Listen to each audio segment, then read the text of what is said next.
ou pelo 0800 772 0422. Águas do Paraíba, estamos mais perto de você.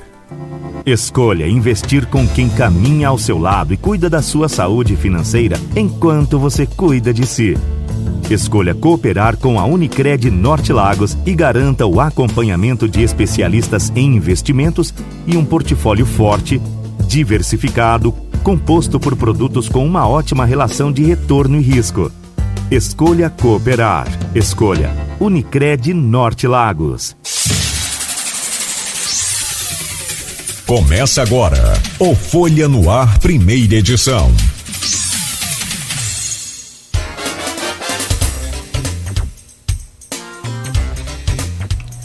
Sexta-feira, dia 20 de maio de 2022. Começa agora pela Folha FM 98,3, emissora do Grupo Folha da Manhã, mais um Folha no Ar ao vivo. Ao vivo também no Face, no YouTube, no Instagram. Daqui a pouco esse programa estará disponível em podcast e logo mais às 17 horas, reprise na Plena TV. Hoje, sexta-feira, dia 20 de maio, muito bom dia, sejam todos bem-vindos. Estamos às 7 horas e 8 minutos, com temperatura neste momento aqui no centro da cidade em 16 graus. A mínima de hoje é de 13 e a máxima não deve passar de 26 graus, segundo o Instituto Nacional de Meteorologia. Essa onda de frio que deve permanecer pelo menos até no próximo domingo, com temperaturas baixas ainda aqui na região, mas não há previsão de chuva. Hoje, sexta-feira, dia 20, com Aloysio Abreu Barbosa no programa, vamos conversar com Ricardo Rangel, colunista da revista Veja e pré-candidato a deputado federal. Já traremos aí o seu bom dia, Ricardo, para a gente conversar sobre a importância do norte fluminense a um liberal da capital no partidão, né? O tabuleiro também a governador do estado do Rio, com Castro passando Freixo, agora na última pesquisa, e Garotinho entrando no jogo. E por último a gente comenta sobre a nacional, o que esperar da eleição presidencial polarizada entre Lula e Bolsonaro. Tem muita coisa para a gente conversar aqui. Vamos adiantar rápido aqui essa primeira parte do programa nessa dinâmica de manchetes do dia, para que a gente já comece essa conversa com o Ricardo Rangel. E hoje, só lembrando, né, a gente que já voltou presencial hoje, nesse sistema remoto, né, então a gente vai sempre assim, nesse híbrido, né, presencial e, né, de acordo com a localidade que o convidado estiver, a gente pode fazer, né, no sistema remoto. É o tal do novo normal? Eu não acredito, mas é a tecnologia que está à disposição da gente. Então, a partir de agora, né, vai ser sempre assim, e daí para mais, né? Vem a 5G aí de verdade, quando vier, né, então vai melhorar mais ainda. No oferecimento de Proteus, serviços de saúde e medicina ocupacional, qualidade certificada ISO 9001-2015, Unimed Campos, cuidar de você. Esse é o plano. Laboratório Plínio Bacelar e o apoio Unicred Norte Lagos. Quem conhece, valoriza. No portal folha1.com.br de hoje, as manchetes em destaque aqui, algumas delas. Campos recebe maior parcela de royalties do petróleo da história. Serão repassados ao município nesta sexta-feira 73,4 milhões de reais relativos à produção de petróleo. Em relação a abril, a alta foi de 61,6% e bate o recorde histórico de 2014. Confira aí a íntegra dessa manchete, dessa matéria, do portal Folha 1. Com a presença de Siciliano, termo de parceria para a reforma do Arquivo Público é assinado. O evento foi do Palácio da Cultura. PM reforça policiamento para conter onda de crimes perto de escolas.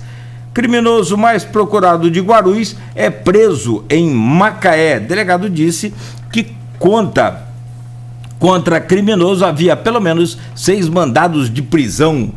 Vladimir recria a Secretaria de Comunicação e nomeia Sérgio Cunha para a função. Sesc Gruçaí terá parceria com Senac para qualificação profissional. O anúncio foi feito pelo deputado estadual Bruno Dauaire após reunião na sede da FEComércio. Prefeitura acelera asfaltamento de ruas do centro de Campos. Caju recebe mutirão de combate a focos de mosquito Aedes aegypti. Campos confirmou 38 casos de dengue, 1 de zika e 3 de chikungunya.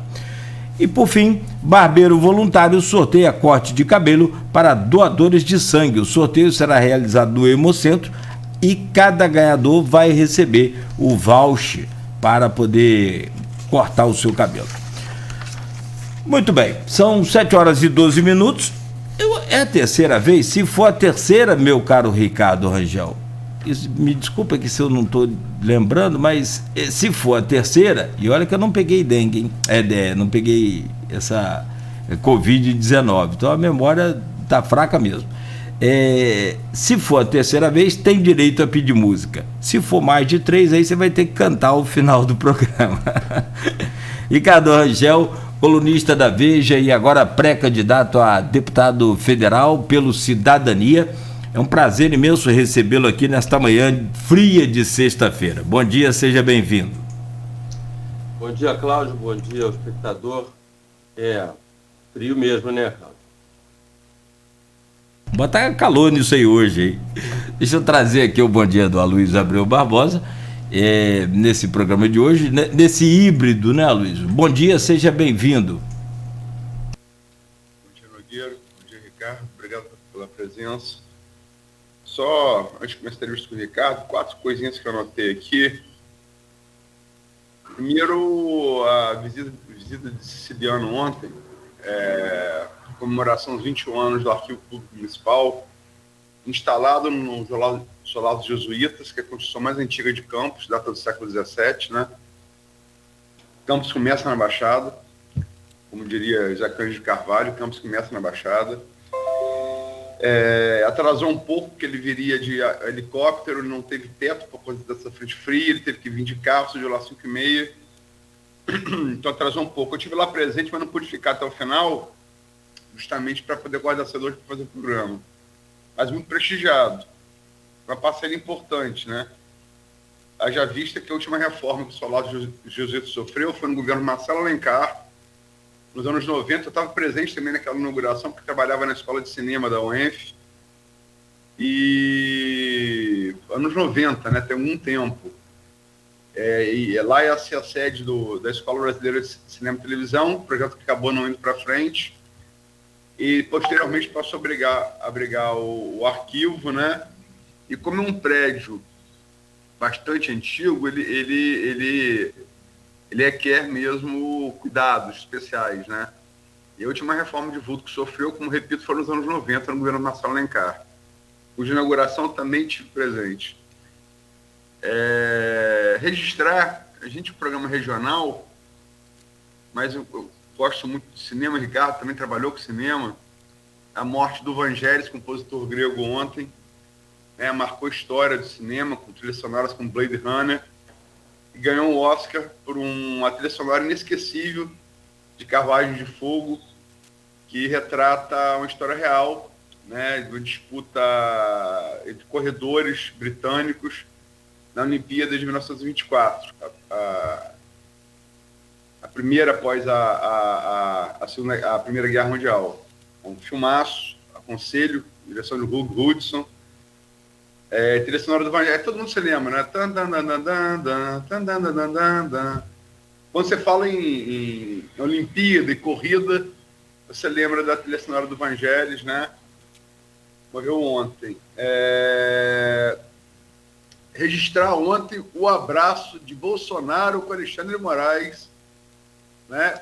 Por iniciativa de Bolsonaro, foi ele que teve a iniciativa de abraçar Alexandre de Moraes, depois de representar quanto ministro do STF e sua representação não ser acolhida, né, por suspeição de Alexandre de Moraes. Coisa de Bolsonaro, é o famoso morde-a-sopra, né, é o estilo mais marcante do nosso presidente. E por último, lembrar que a previsão de frio, ô Nogueira, é que vai até terça-feira. Até terça, pelo menos, não domingo.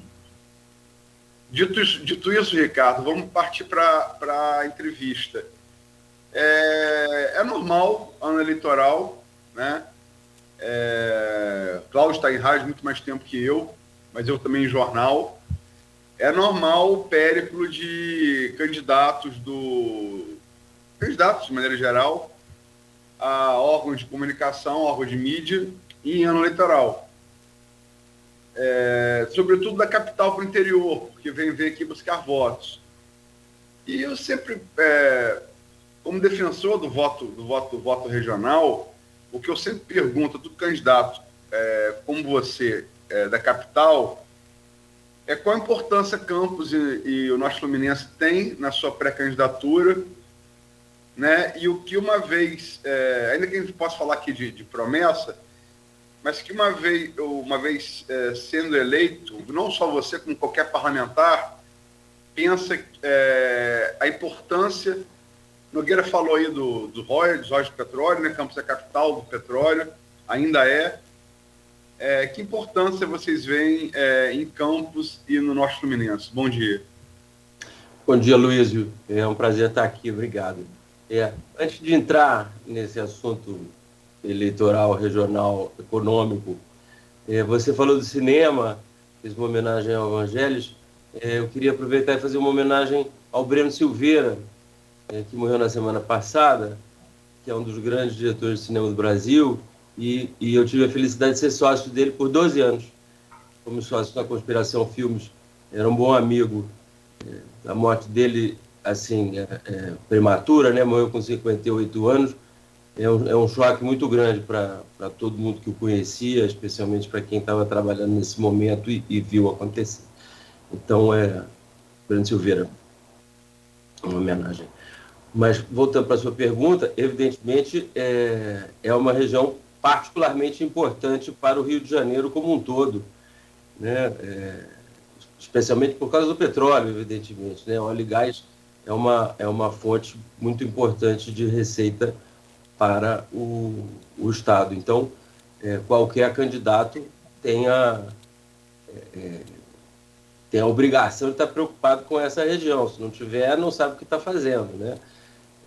Você falou do voto regional, eu sou favorável ao voto distrital, né? Porque eu acho que se cada um entender bem a sua região, é muito mais simples. É claro, num estado do tamanho do Rio de Janeiro, o candidato ir a todos os 92 municípios e conhecer tudo que está acontecendo em cada lugar não é factível. Mas isso não significa que o pré-candidato a deputado não tem a obrigação de saber, ter uma boa ideia do que está acontecendo em cada lugar. Então, voltando para a sua pergunta, é claro que é uma região particularmente importante para qualquer um que vai participar dessa eleição. Campos tem outras características ali, petróleo, logicamente, que aí, Nogueira falou, por exemplo, abriu falando, e não está incorreto, está na manchete da Folha também, está com um eco. Ok? Posso falar? Não está incorreto. A própria Folha utilizou esse gancho para puxar a matéria, que é a maior parcela de royalties recebida na história do município. Isso, logicamente, estamos falando de valores absolutos, né? Se você for jogar IPCA, provavelmente a gente vai descobrir que não é, né? Já recebeu parcelas maiores. E se faz uma brutal confusão, os próprios campistas fazem, entre royalties e receita de petróleo. O royalties é uma receita de petróleo, é mensal. Você tem uma trimestral que Campos sempre rendeu mais recursos a Campos do que o royalties, que são as participações especiais. Então, esse subentendimento que fica, o maior dinheiro que o Campos já recebeu de petróleo, ele se desfaz se comparado com descontado a inflação de período de royalties que já recebeu e, sobretudo, de participação especial, né, que sempre foi a maior fonte de Campos. Macaé, por exemplo, é o oposto. Macaé recebe realmente mais royalties do que PE. Campos sempre recebeu mais PE do que royalties. Mas Campos, além disso, Ricardo, tem outras potencialidades. A gente começou aqui no século XVII, com 7 capitães, com cana e gado. Gado foi uma coisa que ficou um pouco ao largo, mas cana foi, o setor sucrocolheiro, foi o eixo econômico de Campos até surgirem os royalties e depois participação especial. Royalties no final dos anos 80, participações especiais no início dos anos 2000. E tem investido nessa vocação secular do município. Nogueira e eu iniciamos aqui agora recentemente a reabertura da safra, né, na Coagro, que é a antiga usina Sapucaia, é a maior, né, temos também a Canabrava, que voltando a morrer, a previsão é de que as duas usinas juntas injetem 1 bilhão na economia, gerem 1 bilhão de divisas, e muitas dessas divisas elas ficam aqui mesmo, porque máquina, né, peça, trabalhador rural, e tem ainda perspectiva bem adiantada, o parque industrial está sendo remontado, atualizado, de ano que vem uma terceira usina, a usina Paraíso, na Baixada Campista, voltar a moer. Como é que você vê essa coisa dessa vocação de campo? Você acompanha isso? Como é que você vê?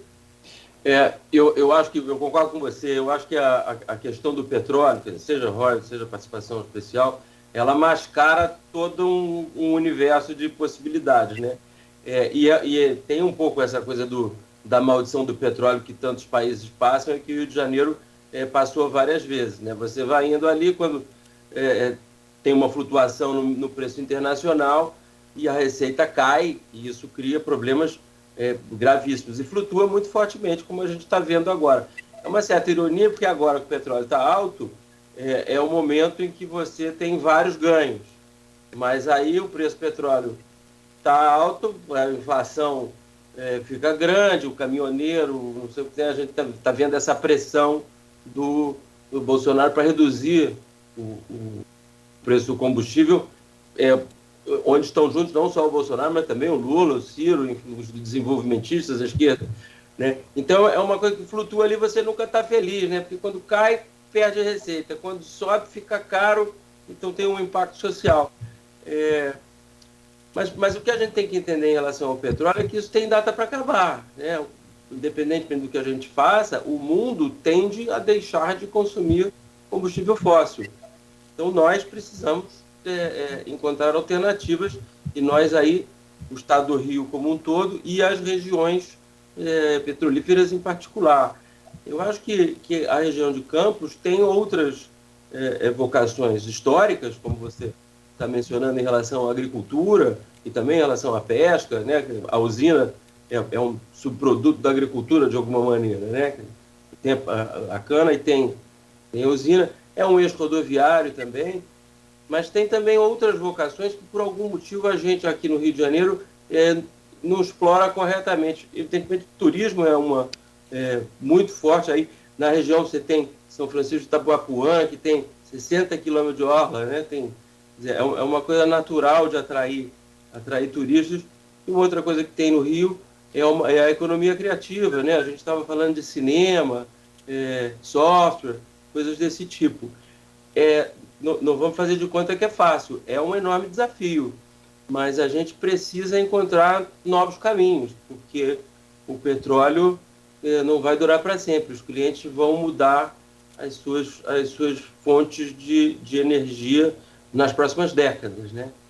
Então isso precisa ser uma prioridade para o país como um todo, para o Rio de Janeiro, para os parlamentares, para prefeitos, enfim. E é claro que na região de Campos isso é particularmente importante. São Francisco tem um litoral imenso, é verdade, mas São Francisco hoje se destaca como produtor rural, né?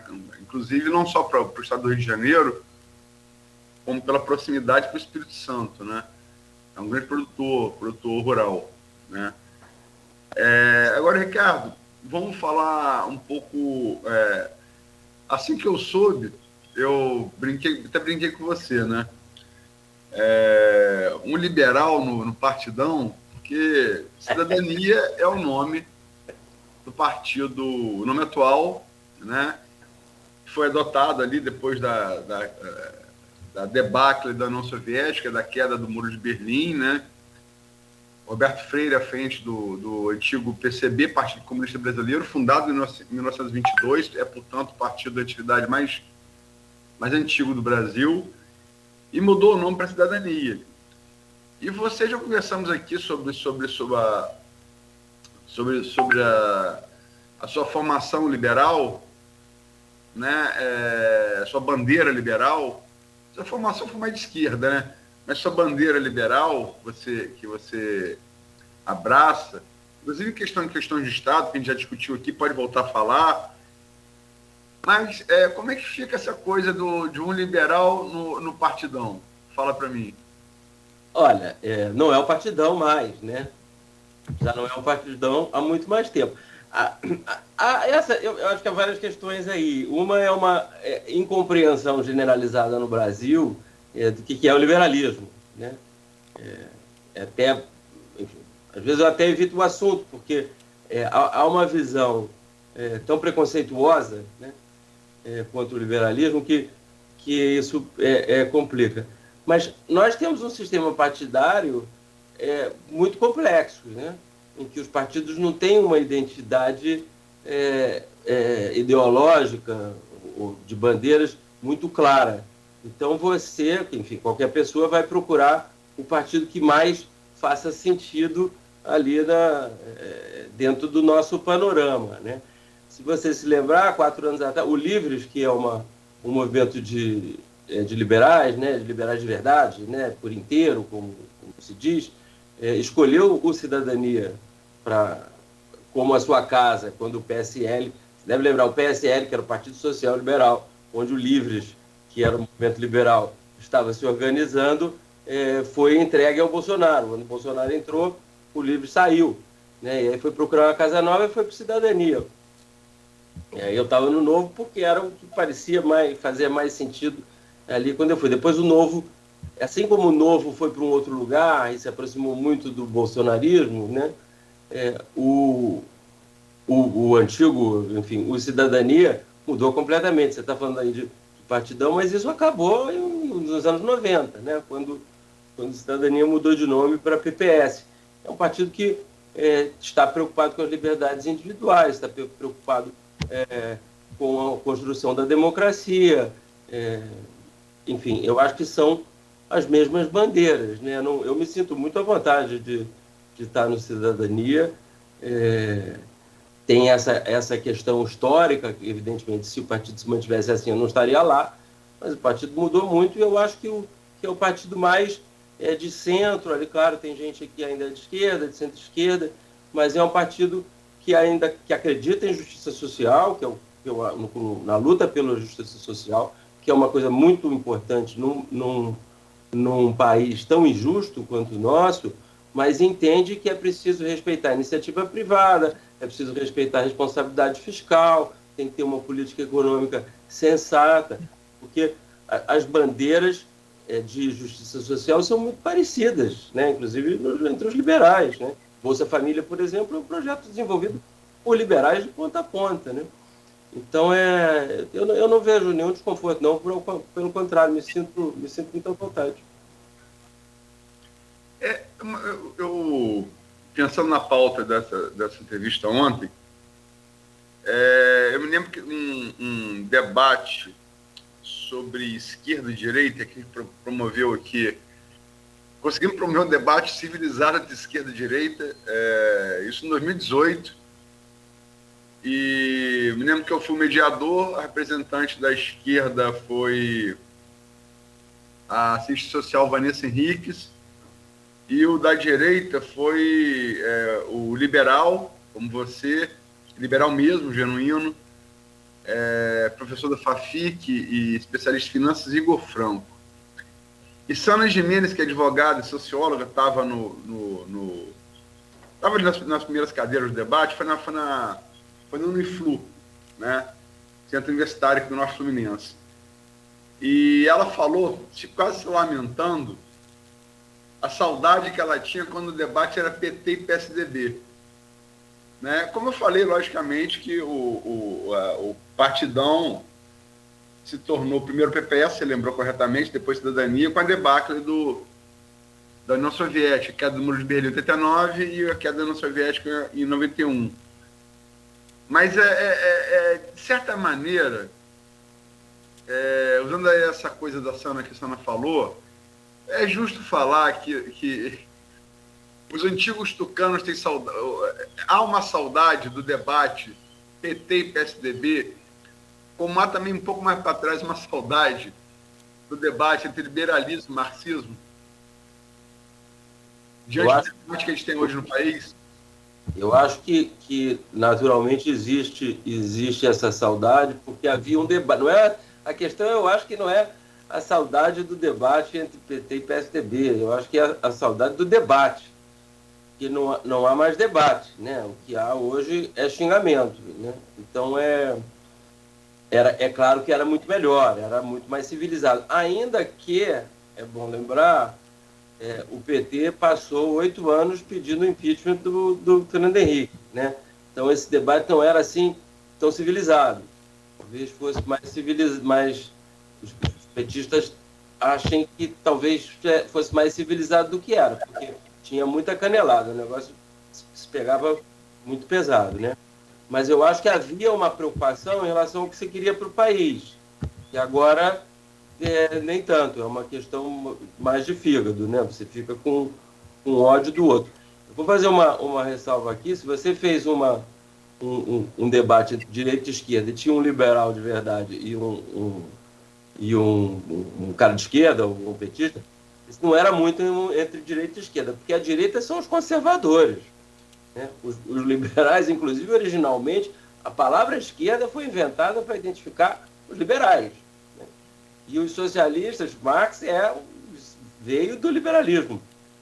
Originalmente a briga era entre conservadores e liberais, quando a esquerda, o socialismo não existia, né? A gente fica com uma coisa aqui, que tem um monte de conservador que se diz liberal, porque é mais simpático do que dá ou não. Tem reacionários que se dizem liberais, né? Você vê um cara como Paulo Guedes, não tem nada de liberal. Essa história de liberal na economia e não liberal no resto, não existe, né? Isso é um... Ontem eu estava conversando com um amigo, com o Pedro Doria, isso é um rebranding, né? Uma marca nova para o velho conservadorismo e até para o reacionarismo, né? Mas é claro que a gente sente muita falta de um debate. Agora, eu acho que a grande questão moderna hoje não é entre direita e esquerda, mas entre cosmopolitas e nacionalistas, né?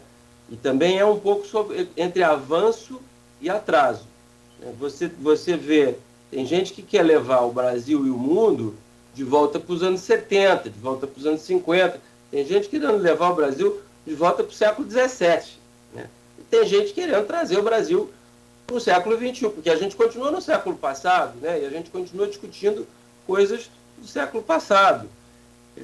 Então, eu acho que a grande divisão é essa, né? Em quem acredita em você ir para frente mesmo, e quem está com saudade é do atraso, saudade é do passado, né?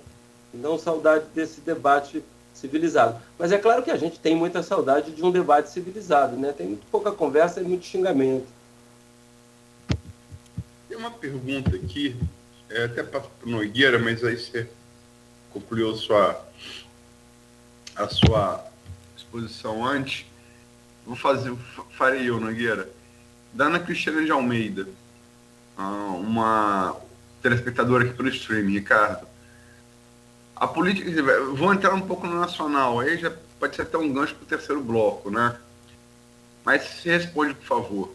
A política econômica está a desejar. Tudo está aumentando no Brasil.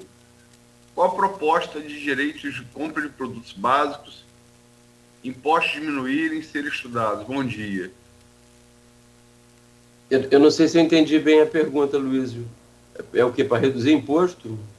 Qual a proposta de direitos de compra de produtos básicos e de impostos serem diminuídos? Bom dia. Não sei se entendi bem qual é a proposta, quer dizer, proposta de direito de compra de produtos básicos. Ela fala talvez algo como essa iniciativa do Cristiano Auro, deputado federal, do Vale Gás, por exemplo, né? Deve estar falando uma coisa parecida com isso. Bom, não sei também se é uma coisa do governo. Ela perguntou, ela falou da política, nossa política econômica. A nossa política econômica é um desastre, né? A gente sabe o que está acontecendo. Você tem inflação alta junto com recessão, que é uma coisa, em tese, um pouco anômala, né? Um pouco estranha, né? Em geral, quando você tem...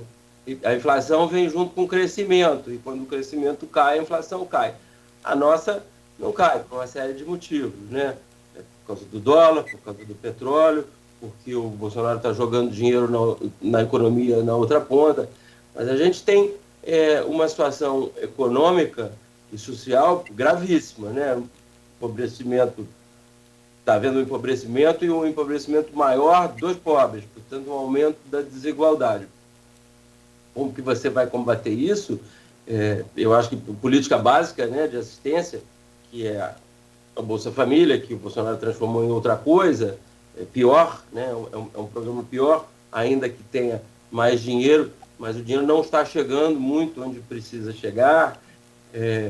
Mas eu tenho dúvidas se o Estado deve patrocinar direitos de compras de coisas particulares. Eu acho que cesta básica, essas coisas fazem sentido, sim. Em relação ao imposto, para o imposto cair, você precisa ter equilíbrio fiscal. O governo tem que cortar, né? O governo tem que parar de gastar dinheiro, parar de jogar dinheiro fora.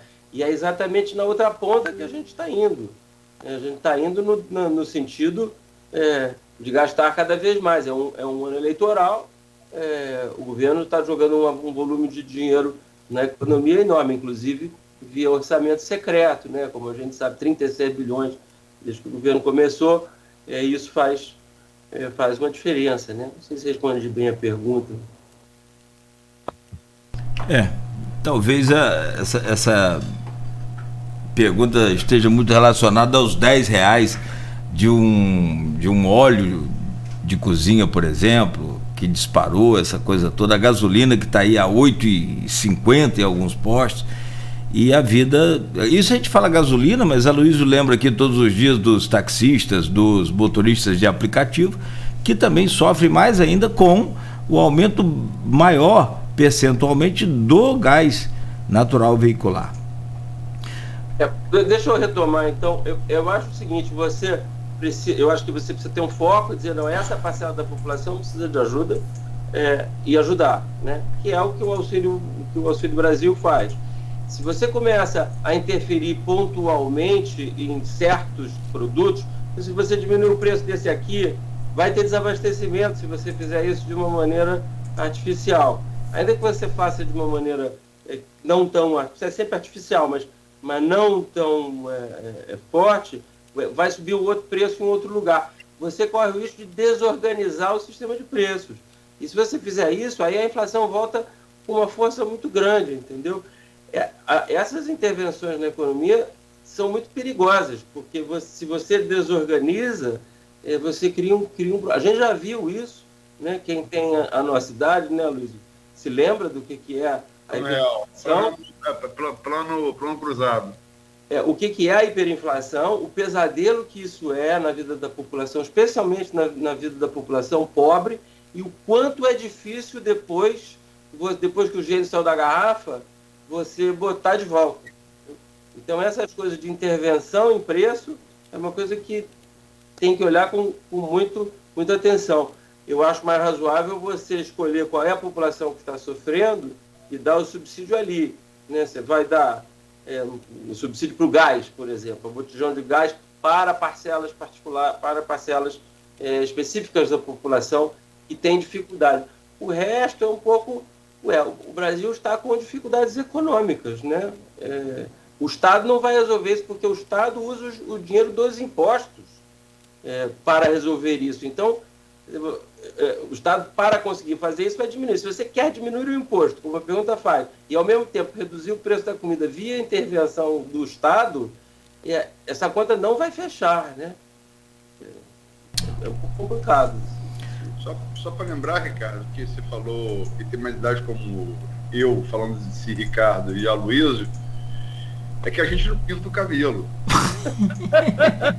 Mas tem gente aqui que tem a nossa idade também e pinta o cabelo. Aí vai correr, na corrida você sabe que você ganha período de guerra, né? Sabe qual é o dele? É Lincoln, porque esse corre desse 2000 por aqui fica aquela barba sem bigode. Deus do céu. Rapaz, isso aqui é beleza natural, isso não tem como fugir. Meu caro Ricardo e a Luísa, eu vou pedir licença a vocês, mas bem rápido, prometo, é só um intervalo pra gente tomar aqui um café, uma água e voltar com essa conversa e voltar com esse papo, porque se a gente for comentando aqui, a gente vai estendendo esse intervalo. O ministro da Economia falou ontem que estamos, né, saindo do inferno, né? Se estamos saindo do inferno, eu vou fazer o intervalo então aqui, pedir licença a vocês, a gente volta rápido, tá? E a você de casa, você que nos acompanha aí no carro, onde você estiver também, nosso carinho, nossa gratidão, obrigado pela excelente, espetacular, extraordinária audiência da Folha FM, e dentro de instantes a gente volta no oferecimento de Proteus Serviços de Saúde e Medicina Ocupacional, qualidade certificada ISO 9001-2015, Unimed Campos, cuidar de você. Esse é o plano. Laboratórios Plínio Bacelar, 80 anos de tradição em Campos, e o apoio Unicred Norte Lagos. Quem conhece, valoriza.